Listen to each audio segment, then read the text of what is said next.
زینو کا بچ نکلنا ایک معجزہ تھا۔ خوشے نے بتایا کہ وہ اس جگہ سے واقف تھا۔ اس کی ایک بہن کے سسرال اسی علاقے کے ایک گاؤں میں تھے۔ وہاں وہ کئی بار گیا تھا۔ اس گاؤں کے لوگوں نے اسے 4 سال پہلے کا ایک واقعہ سنایا تھا۔ 14-15 سال کی عمر کا ایک لڑکا اس جگہ ڈوب گیا تھا۔ 2 جوان سال آدمیوں نے اس کی لاش غار میں سے نکالی تھی۔ خوشے کو معلوم تھا کہ یہاں پانی نے چٹان کو کاٹ کاٹ کر چوڑا غار بنا رکھا ہے، وہ اسی لیے پانی میں کود گیا تھا۔ اس نے بتایا کہ وہ پانی میں ڈبکی لگا کر آگے گیا تو ہمیں خبردار کرنے کے لیے ابھر آیا کہ ہم میں سے کوئی پانی میں نہ اترے۔ اس نے دوسری ڈبکی لگائی اور غار کی طرف گیا۔ اس کے ہاتھ میں لڑکی کی ٹانگ آ گئی جو اس نے پکڑ کر گھسیٹ لی۔ لڑکی کی کچھ زندگی لکھی تھی، اس لیے سبب بن گیا۔ ہم حیران تھے کہ لڑکی پانی میں اتنی دیر زندہ کیسے رہی۔ دوسرے دن زینو کا باپ، چچا، تایا، ایک ماموں اور بڑا بھائی ہمارے گاؤں میں آئے۔ ان کے ساتھ زینو کی ماں بھی تھی۔ اس عمر میں بھی وہ خوبصورت لگتی تھی۔ یہ لوگ خوشے کے لیے نئے کپڑے لائے تھے۔ ہم سب زینو کے باپ وغیرہ کے پاس جا بیٹھے۔ انہوں نے بتایا کہ زینو کس طرح ڈوبی اور اس کے ساتھ کیا ہوا تھا۔ تیرنے کے شوق میں اس نے چٹان پر چڑھ کر تالاب میں چھلانگ لگائی تھی۔ وہ پانی کے اندر چلی گئی اور پانی کے نیچے تیرتی چٹان کے غار میں چلی گئی۔ ابھری تو اس کا سر اوپر نہ لگا کیونکہ اس نے ہاتھ اوپر کر رکھے تھے۔ ہاتھ غار کی چھت سے لگے۔ وہ جوان اور بڑی اچھی صحت کی لڑکی تھی۔ اس نے ہوش ٹھکانے رکھے اور باہر نکلنے لگی۔ اوپر اٹھی تو اس کے ہاتھ جو اس نے اوپر اٹھا رکھے تھے پھر چھت سے لگے۔ آخر اس کا دم ٹوٹنے لگا۔ یہاں میں پھر کہوں گا کہ یہ معجزہ تھا۔ زینو کو خدا نے زندہ رکھنا تھا۔ اس بچی نے جو زینو کی خالہ زاد بہن تھی کس طرح محسوس کر لیا تھا کہ زینو ڈوب رہی ہے۔ خدا نے اس بچی کو سبب بنایا کہ وہ کسی کو پکارے۔ زینو پانی کے اندر بے ہوش ہو چکی تھی۔ خوشہ فوراً اس تک جا پہنچا اور اسے نکال لایا۔ زینو کی ماں زندہ دل اور دل گردے والی عورت تھی۔ اس نے خوشے کی ماں سے کہا کہ وہ اس کے گھر آئے اور خوشے کو ساتھ لائے۔ 3-4 روز بعد خوشہ اپنی ماں اور باپ کے ساتھ زینو کے گاؤں چلا گیا۔ اس نے واپس آ کر 2 باتیں بتائیں۔ ایک یہ کہ زینو کی ماں اس کی بہت ممنون ہے اور اس کے ساتھ بہت پیار کرتی ہے۔ دوسری بات یہ کہ زینو اس سے زیادہ خوبصورت ہے جتنا ہم سمجھے تھے۔ خوشے کو انہوں نے اندر بٹھایا تھا۔ اس نے بتایا کہ زینو اسے دیکھ دیکھ کر مسکراتی رہی ہے اور یہ مسکراہٹ ویسی نہیں تھی جیسے لوگ ایک دوسرے کو دیکھ کر رسمی طور پر مسکراتے ہیں۔ زینو نے اپنے ہاتھوں خوشے کو دودھ کا پیالہ دیا تھا۔ ایک بار زینو کو موقع مل گیا، اس نے خوشے کے پاس سے گزرتے ہوئے کہا، آتے رہنا، میں بھی آؤں گی۔ خوشہ اچھے خاندان کا جوان تھا۔ اسے لڑکی کی یہ بات اچھی لگی، لیکن اس نے دل میں بدنیتی نہ آنے دی۔ ہمیں آ کر یہ بات سنائی اور کہنے لگا کہ لڑکی کا اگر چال چلن داغدار نہ نکلا تو وہ اس کے ساتھ شادی کر لے گا۔ چال چلن پر شبہ اس لیے تھا کہ لڑکی کے باپ نے کہا تھا کہ وہ کھیلنے کودنے کی شوقین ہے اور خوش طبع ہے۔ 7-8 روز بعد زینو، اس کی ماں اور قریبی رشتے کی 2 عورتیں ہمارے گاؤں خوشے کے گھر آئیں۔ میں نے زینو کو بڑی بری حالت میں دیکھا تھا۔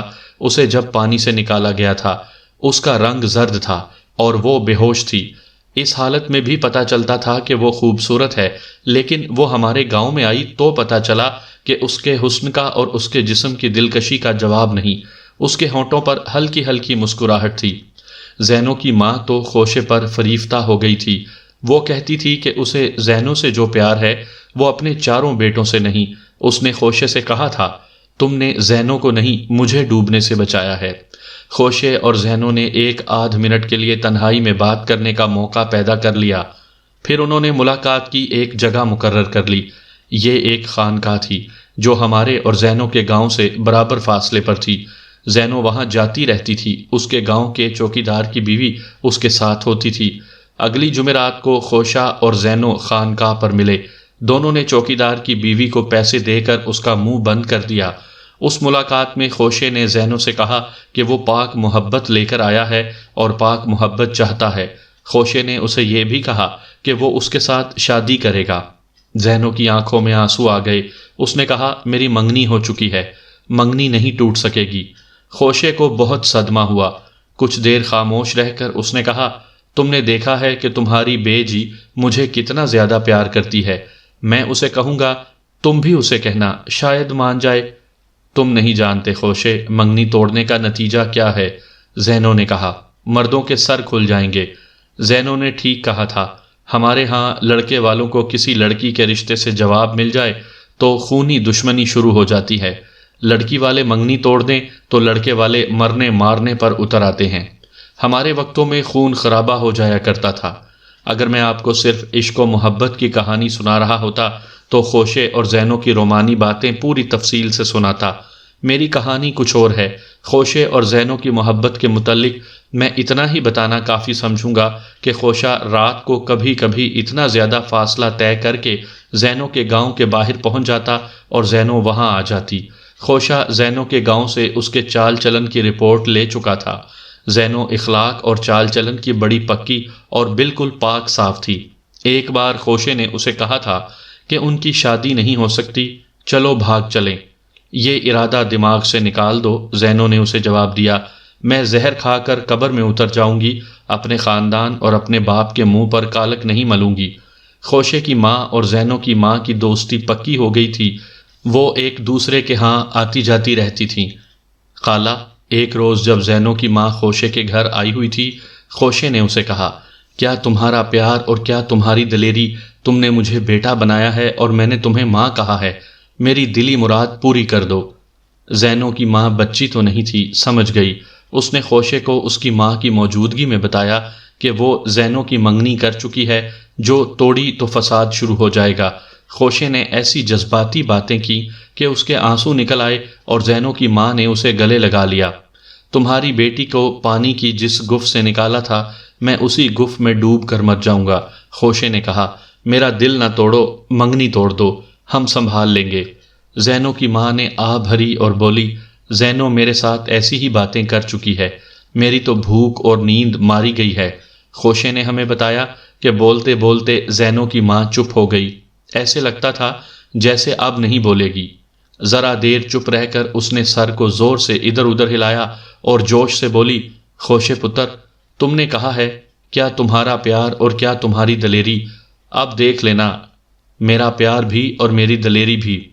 زینو کی ماں معمولی عورت نہیں تھی، اس نے اس لڑکے کے خاندان کو جس کے ساتھ زینو کی منگنی ہو چکی تھی ایک ناٹک کھیل کر بدنام کر دیا۔ خود ہی ایک بات پیدا کر لی، اپنے گاؤں کی ایک بڑی چالاک مراسن کو پیسے اور کپڑے دے کر بتایا کہ اسے کیا کرنا ہے۔ مراسن نے زینو کے منگیتر کو ایک بڑی خوبصورت ہندو لڑکی کی جھلک دکھا کر اپنے جال میں پھانسا اور زینو کی ماں نے مراسن کی اطلاع پر زینو کے منگیتر کو عین موقع پر پکڑوا دیا۔ گاؤں میں اچھا خاصا ہنگامہ ہوا، اس کے نتیجے میں زینو کے باپ نے منگنی توڑ دی۔ لڑکے والوں نے دھمکی دی کہ زینو کی ڈولی کہیں اور نہیں جائے گی اور وہ لوگ بارات پر بارات لائیں گے۔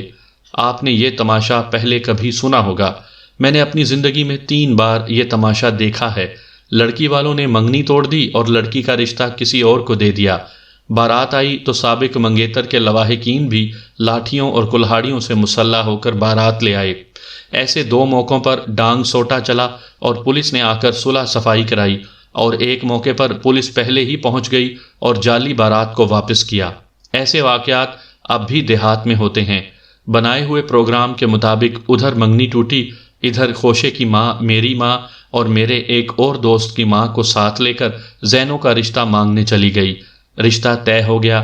زینو کا باپ اور بھائی پہلے ہی خوشے کو دل سے پسند کرتے تھے۔ چٹ منگنی ہو گئی، حالات ایسے پیدا ہو گئے تھے کہ پٹ بیاہ ہونا چاہیے تھا، وہ بھی طے ہو گیا۔ دن مقرر ہو گیا۔ زینو کے سابق منگیتر کا گاؤں زینو کے گاؤں سے 1 میل کے لگ بھگ دور تھا۔ شادی کے دن سے 2 روز پہلے زینو کا بڑا بھائی ہمارے گاؤں آیا۔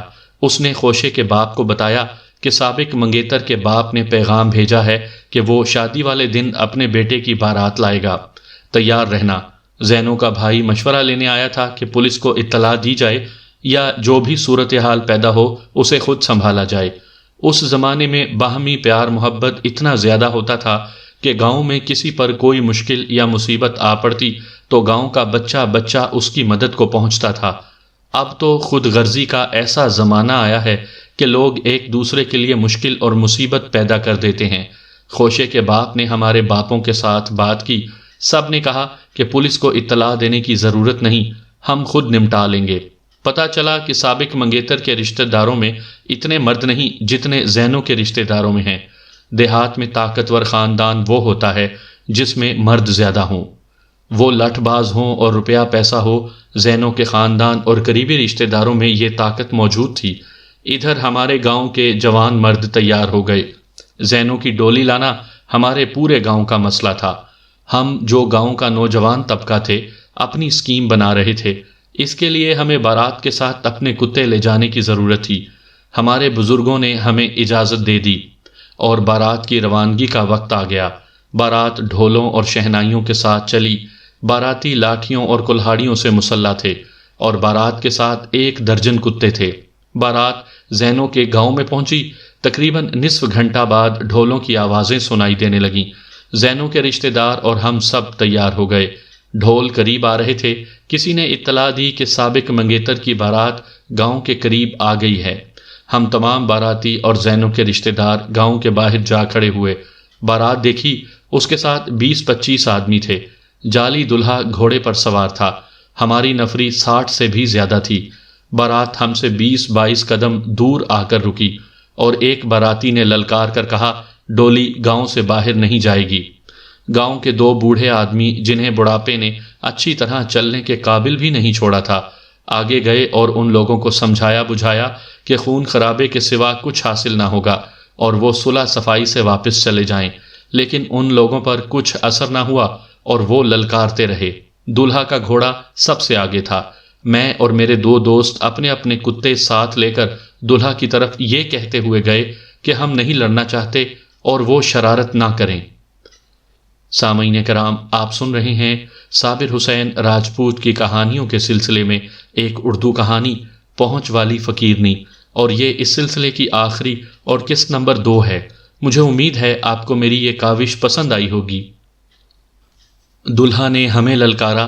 ہمارے کتے اشارے سمجھتے تھے۔ ہم اب دلہا میاں کے گھوڑے کے پاس کھڑے تھے۔ سب سے پہلے میرے دوست راجہ شہباز خان نے جعلی دلہا کے گھوڑے کی طرف اشارہ کر کے کتے کو تھپکی دی اور زنجیر کھول دی۔ کتا گھوڑے پر بھونکنے لگا۔ میں نے اپنا کتا چھوڑ دیا۔ میرے دوسرے دوست نے اپنے کتے کی زنجیر کھول دی۔ 3 کتے گھوڑے کے ارد گرد دوڑنے اور بھونکنے لگے۔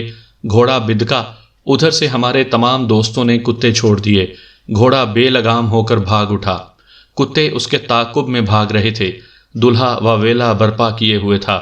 وہ گھڑ سواری میں اناڑی تھا۔ جعلی باراتیوں نے دیکھا کہ ان کا لڑکا گر پڑے گا تو وہ سب گھوڑے کی طرف دوڑ پڑے۔ آگے کھڈ نالے تھے، گھوڑا ان میں غائب ہو گیا۔ اب ہمیں یہ پریشانی ہوئی کہ وہ لوگ کتوں کو ماریں گے۔ ہم سب ادھر کو دوڑے، دیکھا کہ باراتی کتوں کو پتھر مار رہے تھے۔ ہم نے اپنے کتوں کو پکارنا شروع کر دیا۔ ہم ڈرتے آگے نہیں جاتے تھے کہ وہ لوگ ہم پر حملہ کر دیں گے۔ ہمیں گھوڑا دور گھاٹی چڑھتا نظر آیا۔ کتے اس کے پیچھے نہیں تھے۔ بارات کتوں کے پیچھے بکھر گئی تھی۔ ہمارے پیچھے پیچھے ہمارے تمام آدمی اور گاؤں کے آدمی آ گئے۔ ہم نے بڑی مشکل سے کتوں کو پیچھے بلایا اور گاؤں میں آئے۔ سب سے پہلے نکاح پڑھایا گیا۔ گاؤں والوں نے اپنے بہت سے آدمی گاؤں کے باہر کھڑے کر دیے تھے۔ اس وقت کے رواج کے مطابق بارات کو رات بھر کے لیے رکنا تھا۔ رات کو بھی گاؤں کے ارد گرد پہرا رہا اور اگلی صبح ہم زینوں کی ڈولی لے کر اپنے گاؤں آ گئے۔ ہمارے کتوں نے زینوں کے سابق منگیتر کی بارات کو ایسے طریقے سے رخصت کیا تھا کہ ان لوگوں کو پھر ادھر آنے کی جرت نہ ہوئی۔ پھر زینوں ہمارے گاؤں کی رونق اور گاؤں کی عزت بن کے رہی۔ خوشا ہماری شکاری ٹیم کا باقاعدہ ممبر بن گیا۔ چند ایک دلچسپ اور خوفناک واقعات ہوئے، یہ پھر کبھی سناؤں گا۔ ایک بات پر ہم اس وقت تک ہنسا کرتے تھے، اب وہ بات یاد آتی ہے تو آنسو نکل آتے ہیں۔ زینوں خوشے کو شکار پر جانے سے روکا کرتی تھی۔ وہ زینوں کو ٹال دیتا تھا۔ زینوں تھک ہار کر اسے ہر بار کہا کرتی تھی، اچھا پھر اس ڈھن کی طرف نہ جانا۔ تمام عمر زینوں پر ڈوبنے کا خوف طاری رہا۔ پھر ان کے بچے پیدا ہونے لگے۔ سب سے پہلے لڑکا پیدا ہوا جس کا نام عبدالقدوس رکھا گیا۔ خوشے کے باپ نے، جو ریٹائرڈ صوبیدار میجر تھا، کہا کہ یہ بچہ فوج میں جائے گا اور صوبیدار میجری پینشن آئے گا۔ دادا نے دراصل خوشی کا اظہار کیا تھا۔ پاکستان کی فوج میں آج بھی پوٹھوہاریوں کی اکثریت ہے۔ اس زمانے میں تو دیہات کا ہر جوان، خواہ وہ کتنے ہی امیر باپ کا بیٹا ہو، فوج میں جایا کرتا تھا۔ میں جنگ عظیم دوم کے وقت کی بات کر رہا ہوں۔ عبد القدوس جنگ کے دوران پیدا ہوا تھا۔ بچہ اپنی ماں اور اپنے باپ کی طرح خوبصورت تھا۔ زینو نے 2 لڑکیوں کو جنم دیا جن میں سے صرف ایک زندہ رہی۔ وقت گزرتا چلا گیا۔ قدوس اپنے باپ کی طرح نکل آیا اور جوانی میں آ کر اپنے باپ کی تصویر بن گیا۔ وہ جب 18 سال کا ہوا تو فوج میں بھرتی ہو گیا۔ اب فوج انگریز کی نہیں، پاکستان کی اپنی فوج تھی۔ ہمارے لڑکے اچھلتے کودتے بھرتی ہونے جاتے تھے۔ ہمارے علاقے کے لوگوں کے دماغوں پر کشمیر سوار تھا۔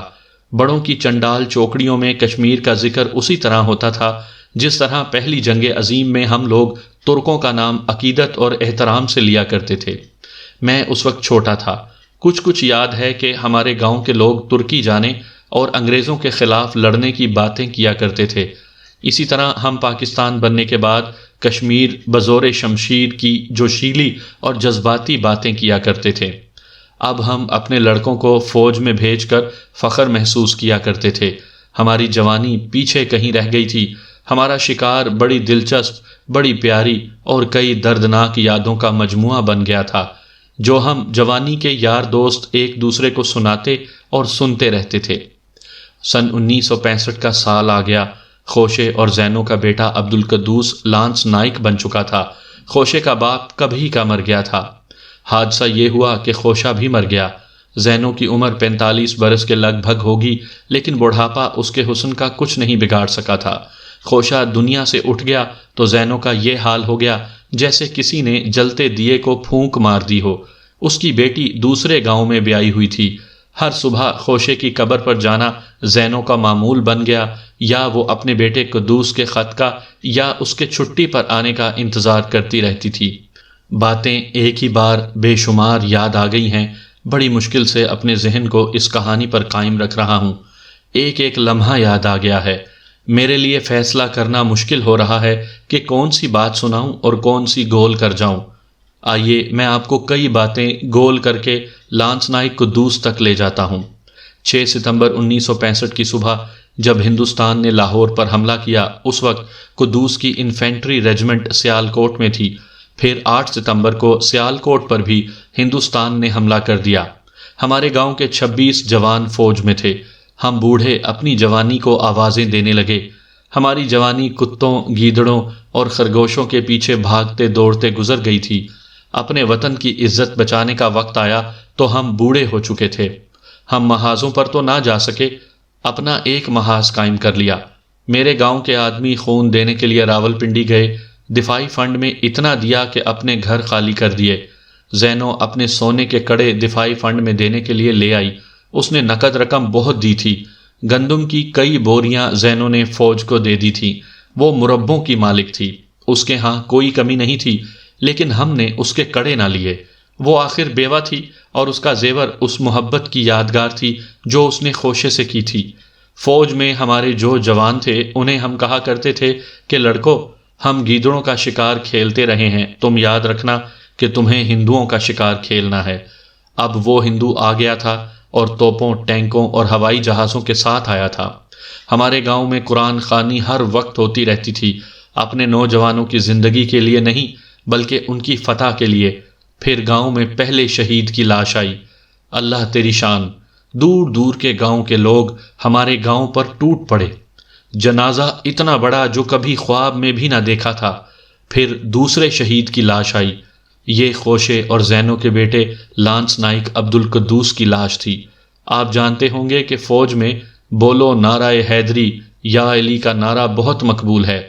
جب عبد القدوس کا تابوت آیا تو زینو نے باہر نکل کر نعرہ لگایا، نعرہ حیدری یا علی، اور وہ بازو لہرا لہرا کر چلانے لگی، میرا دلہا آ گیا، میرا دلہا بیٹا آ گیا۔ پھر وہ بڑی بلند آواز سے اعلان کرنے لگی، کوئی نہیں روئے گا، میرے دلہے بیٹے پر کوئی نہیں روئے گا۔ یہ حقیقت ہے کہ زینو کی آنکھ میں کسی نے آنسو نہ دیکھا، لیکن وہ بیٹھے بیٹھے نعرہ لگاتی، نعرہ حیدری یا علی۔ اس کا دلہا بیٹا دفن ہو گیا۔ اب وہ آدھا دن قبرستان میں اپنے خاوند اور اپنے بیٹے کی قبروں پر گزارنے لگی۔ ہم جو خوشے کے جوانی کے دوست تھے زینو کے پاس جا بیٹھتے اور خوشے کی باتیں کیا کرتے تھے۔ وہ بہت خوش ہوتی تھی۔ اپنے ڈوبنے کا اور خوشے کی ہمت سے بچ نکلنے کا واقعہ وہ ہمیں یوں سنایا کرتی جیسے ہم پہلی بار سن رہے ہوں۔ وہ اپنے بیٹے کی شہادت کا واقعہ سننے کو بےتاب تھی، لیکن اس کے بیٹے کا کوئی ساتھی چھٹی نہیں آیا تھا۔ ہمارے گاؤں کے 6 جوان شہید ہوئے۔ ریڈیو پر اعلان تاشکند سنا تو ہمارے گاؤں میں ماتم کی فضا پیدا ہو گئی۔ ہمارے گاؤں میں ایک کمہار ہوا کرتا تھا، 10 سال گزرے وہ بھی مر گیا۔ اس نے سنا کہ ہندوستان کے ساتھ صلح صفائی ہو گئی ہے اور فوجیں واپس آ رہی ہیں، تو اس نے کہا آج ہمارے شہید بیٹے مر گئے ہیں۔ یہ سوال تو ہر کسی سے پوچھا، کشمیر کا کیا بنا؟ جواب کسی کے پاس بھی نہیں تھا۔ جب فوجیں واپس آئیں تو فوجیوں کو چھٹیاں ملنے لگیں۔ عبدالقدوس شہید کی رجمنٹ کے 2 ساتھی چھٹی آئے۔ انہوں نے قدوس شہید کی شہادت کا واقعہ اس طرح سنایا کہ سیالکوٹ سیکٹر میں ٹینکوں کی جنگ ہوئی تھی، جس کے لیے چونڈا مشہور ہوا۔ میں چونکہ فوجی نہیں ہوں، اس لیے آپ کو یہ واقعہ فوجی زبان میں نہیں سنا سکوں گا۔ میری سمجھ میں جس طرح آئی تھی اسی طرح سنا دیتا ہوں۔ پاکستان کی آرمی میں ٹینک بہت کم تھے۔ اس کمی کو پورا کرنے کے لیے پاکستان آرمی نے ٹینک شکار پارٹیاں بنا لی تھیں۔ اسے فوجی زبان میں ٹینک ہنٹنگ پارٹی کہا کرتے تھے۔ رات کو ٹینک نہیں لڑ سکتے، شام کے بعد انہیں انفینٹری کے اگلے مورچوں سے پیچھے لے جاتے ہیں جہاں ٹینک محفوظ رہتے ہیں اور ان میں پیٹرول اور ایمونیشن ڈالا جاتا ہے۔ رات کو ٹینک شکار پارٹیاں بھیجی جاتی ہیں جو دشمن کے مورچوں سے گزر کر یا دور کا چکر کاٹ کر پیچھے جاتی اور راکٹ لانچروں سے ٹینکوں کو تباہ کرتی ہیں۔ آپ شاید اندازہ کر سکتے ہوں گے کہ دشمن کے مورچوں کے علاقے سے جوان کس طرح پیچھے جاتے ہوں گے اور اپنا کام کر کے زندہ واپس کس طرح آتے ہوں گے۔ کیا دشمن خاموش بیٹھا رہتا ہوگا؟ قدوس ایسی ہی ایک ٹینک شکار پارٹی کے ساتھ گیا تھا۔ دشمن کے ٹینکوں نے جنگ کے پہلے 2-3 دن قدوس کی رجمنٹ کا بہت نقصان کیا تھا۔ قدوس جس پارٹی کے ساتھ گیا اس کا انچارج ایک حوالدار تھا۔ پارٹی 8 جوانوں کی تھی۔ دشمن کے مورچوں کے قریب جا کر پارٹی 2-2 میں تقسیم ہو گئی اور ایک نالے کے اونچے کنارے کے ساتھ ساتھ آگے نکل گئی۔ جوان چھپتے، رینگتے، بچتے بچاتے دشمن کے 2 مورچوں کے درمیان میں سے گزر گئے۔ پارٹی نے 4 ٹینک تباہ کر دیے۔ دھماکے ہوئے، ٹینکوں کو آگ لگی۔ پارٹی کے جوان دشمن کے علاقے کے اندر تھے۔ دشمن نے روشنی راؤنڈ فائر کر کے رات کو دن بنا دیا اور مشین گنیں فائر ہونے لگیں۔ پارٹی کے جو جوان جس طرح اور جدھر سے نکل سکتے تھے نکلنے لگے۔ قدوس نکل آیا۔ دشمن کے مورچوں میں 2 مشین گن پوسٹیں تھیں جہاں سے مشین گنیں مسلسل فائر کر رہی تھیں۔ قدوس خطرے سے نکل آیا تھا۔ اس کے ساتھ جو جوان تھا اس نے بتایا کہ قدوس نے اسے کہا کہ ہمارے معلوم نہیں کون کون سے ساتھی ابھی نہیں نکل سکے، مشین گنیں فائر ہو رہی ہیں، میں ان 2 مشین گنوں کو خاموش کراؤں۔ قدوس کے ساتھی نے اسے کہا کہ ہم اپنا کام کر چکے ہیں، حکم بھی یہی ہے کہ اپنا کام کرو اور نکلو، لیکن قدوس نہ مانا۔ اس نے اپنے ساتھی سے کہا کہ وہ اس کا انتظار کرے۔ قدوس پھر دشمن کے مورچوں کی طرف رینگنے لگا۔ اس کا ساتھی ایسا نہیں تھا کہ اسے یوں اکیلا جانے دیتا۔ وہ قدوس کے پیچھے چلا گیا۔ قدوس رینگتا ہوا اور آگے بڑھ گیا اور ایک مشین گن پوسٹ کے قریب چلا گیا۔ دونوں مشین گنیں ہر طرف گولیوں کی بوچھاڑیں فائر کر رہی تھیں۔ قدوس نے اٹھ کر گرنیڈ پھینکا۔ گرنیڈ وہیں جا پھٹا جہاں قدوس نے پھینکا تھا۔ ایک مشین گن خاموش ہو گئی۔ وہاں سے قدوس دوسری مشین گن کی طرف رینگنے لگا۔ وہ کچھ دور تھی۔ روشنی راؤنڈ بھی فائر ہو رہے تھے۔ قدوس کے ساتھی نے بتایا کہ اس کی ہمت نہ پڑی کہ قدوس کے ساتھ جاتا، وہ وہیں کہیں رک گیا۔ قدوس نے دوسری مشین گن کو بھی اڑا دیا۔ اس کے ساتھی نے اسے دوڑتے ہوئے پیچھے آتے دیکھا اور قدوس بیٹھ گیا۔ اس کا ساتھی جھک کر چلتا اس تک پہنچا۔ روشنی راؤنڈ ابھی تک فائر ہو رہے تھے۔ ان کی روشنی میں اس نے دیکھا قدوس کی وردی لال ہو گئی تھی اور لال خون چمک رہا تھا۔ قدوس صرف یہ کہہ سکا، کوئی گولی شاید پیٹ میں سے گزر گئی ہے، ٹانگوں اور بازوؤں میں جو لگی ہیں ان کی پرواہ نہیں۔ پھر اس نے کراہتے ہوئے کہا، دونوں گنوں کو چپ کرا دیا ہے، میری ماں کو کہنا۔ اس سے آگے قدوس کی زبان رک گئی۔ اس کا ساتھی اسے کندھے پر ڈال کر بڑی مشکل سے پیچھے نالے تک لے آیا۔ وہاں پارٹی کا کمانڈر حوالدار 2 جوانوں کے ساتھ مل گیا۔ قدوس کے ساتھی نے حوالدار کو بتایا کہ قدوس نے کیا کیا ہے، تو حوالدار نے کہا کہ اس شیر کو میں خود اٹھا کر پیچھے لے جاؤں گا۔ قدوس کو باری باری اٹھا کر پیچھے لے آئے۔ اپنے مورچوں میں پہنچ کر دیکھا قدوس شہید ہو چکا تھا۔ 8 جوانوں کی پارٹی میں سے یہی 3 جوان اور ایک حوالدار زندہ واپس آئے تھے، باقی شہیدوں کی لاشیں دشمن کے علاقے میں رہ گئی تھیں۔ قدوس کے ساتھی نے بتایا کہ اس پارٹی نے دشمن کو بہت نقصان پہنچایا تھا۔ باپ گیدڑوں اور خرگوشوں کا شکاری تھا اور وہ پہلے شکار پر زینو جیسی حسین لڑکی شکار کر لایا تھا، لیکن بیٹا ٹینکوں کا شکاری نکلا۔ قدوس کی بہادری کی یہ کہانی اس کی ماں کو سنائی گئی۔ اس کی زبان پر ایک بات بیٹھ گئی، وہ اپنی ماں کو کیا کہنا چاہتا تھا؟ یہی کہ میری ماں کو کہنا کہ روئے نہیں؟ شاید کچھ اور کہنا چاہتا تھا۔ اس نے ماں سے پانی مانگا ہوگا۔ زینو کے پاس کوئی عورت یا مرد ذرا رک جاتا تو وہ اس سے یہی سوال پوچھتی، میرے بیٹے کے دل میں کیا تھا جو وہ اپنی ماں سے کہنا چاہتا تھا؟ زینو کی آنکھ میں کبھی آنسو نہ دیکھا گیا۔ اسے بتایا گیا تھا کہ شہید پر آنسو بہاؤ تو اس کی روح کو تکلیف ہوتی ہے، لیکن آنسو جو زینو نے روکے ہوئے تھے وہ اسے جلا رہے تھے۔ روز بروز اس کا دماغ بگڑتا جا رہا تھا۔ وہ دن میں کئی بار نعرہ حیدری یا علی کا نعرہ لگاتی تھی، پھر رات کو کبھی کبھی اس کے نعرے سنائی دینے لگے۔ بیٹے کی روح کو تکلیف سے بچانے کے لیے ماں نے اپنے آنسو پی پی کر اپنے آپ کو جلا ڈالا۔ اگر وہ روتی تو اس کی یہ حالت نہ ہوتی۔ 2 سال گزرے تو زینو کی یہ حالت ہو گئی کہ اپنے کوٹھے پر چڑھ جاتی اور چلا چلا کر یا علی کے نعرے لگاتی۔ کبھی منڈیر پر ٹانگیں نیچے لٹکا کر بیٹھ جاتی، سر پر دوپٹہ نہ ہوتا اور وہ کچھ دیر نعرے لگا کر نیچے آ جاتی۔ اس کے نعرے ہمارے آنسو نکال دیتے تھے۔ ہمیں خوشا اور اس کا شہید بیٹا قدوس نظر آنے لگتے۔ مجھے وہ وقت یاد آ جاتا جب ہم زینو کی ڈولی لائے تھے۔ مجھے قدوس کی پیدائش یاد آ جاتی۔ خوشے اور زینو نے اپنی شادی جیسی خوشی منائی تھی۔ میں اپنے بیٹوں کے پاس راول پنڈی آ گیا۔ 8-9 ماہ بعد گاؤں گیا تو دیکھا کہ گاؤں کی عورتوں نے زینو کو پہنچ والی فقیرنی بنا رکھا تھا۔ مرد بھی زینو کی کرامات کو مانتے تھے۔ سب کہتے تھے کہ آدھے سر کا درد کتنا ہی پرانا کیوں نہ ہو، زینو پھونک مارتی ہے اور درد غائب ہو جاتا ہے۔